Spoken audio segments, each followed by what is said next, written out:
Good morning po. Yeah, can you answer yes or no? Ghost Project? I invoke my right of self-incrimination in your honor. Okay. Ano? Can you repeat your answer? Wow. Can you repeat your answer, Mr. Arevalo?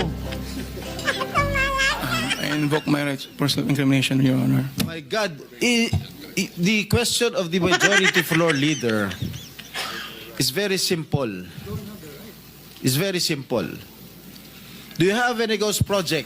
Pwede ba ilayo mo sa akin? Ayaw ko makita ito. Maita ulo ko. Dahil may mga usapin po na kakasuhan yung mga kontraktor ng DPWH po at parte ng ulat ng Senado na magpagrekomenda ng paghahain ng kaso laban sa resource person, ang payo ng aking mga abogado ay huwag magsalita sa panahon na ito dahil anumang pahayag ko sa pagsisiyasat. May binabasa ka ba?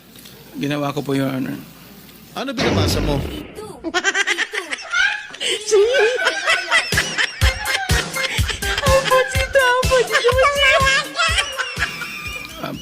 Pasensya po kasi kinakabahan po kasi po.